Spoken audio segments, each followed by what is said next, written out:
poltrak in premica. Jan je razmišljal o ravnih črtah, ki nimajo konca. Narisal je dve ravni črti, ki sta imeli izhodišče, konca pa ne.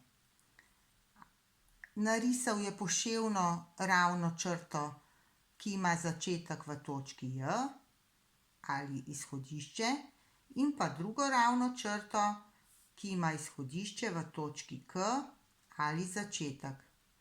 Taki ravni črti, ki je na eni strani omejena s točko, na drugi pa gre v neskončnost, pravimo poltrak. Torej, poltrak je ravna črta, ki je na eni strani omejena s točko, na drugi pa gre v neskončnost. Poltraka ne moremo narisati celega, ker nima konca. Narišemo ga lahko samo toliko, kolikor imamo prostora na listu. Pa narišimo 3 poltrake v različni legi. Na primer, poltrak v vodoravni legi, ki ima začetek v točki D, na drugi strani pa gre v neskončnost. Lahko ima tudi začetek v točki A, ki je na desni strani, na drugi strani gre pa v neskončnost. Poltrak z izhodiščem v točki J, na drugi strani pa gre v neskončnost. Leži v poševni legi.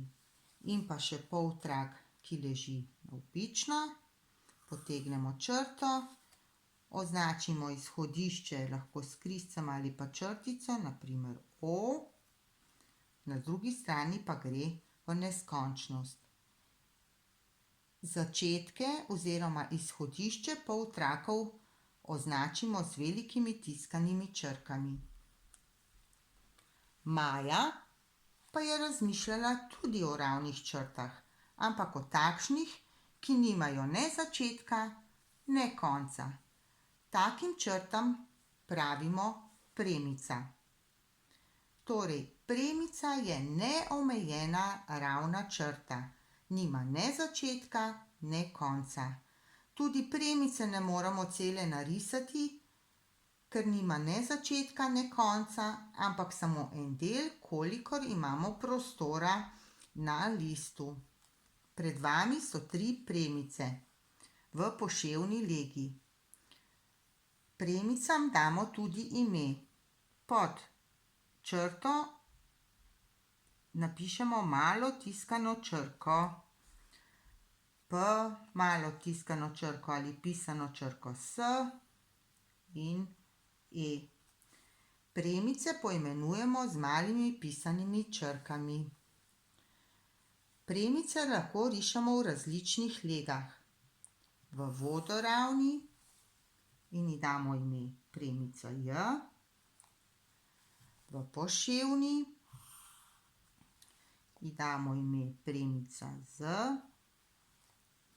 in v navpični legi damo ji ime premica O. Ne moramo je narisati cele, ker nima ne začetka, ne konca, ampak smo jo narisali samo en del. Pa ponovimo. Kaj je poltrak?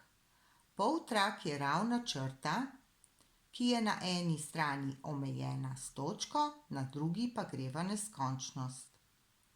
Premica pa je neomejena ravna črta, ki na obeh straneh gre v neskončnost. Ni omejena.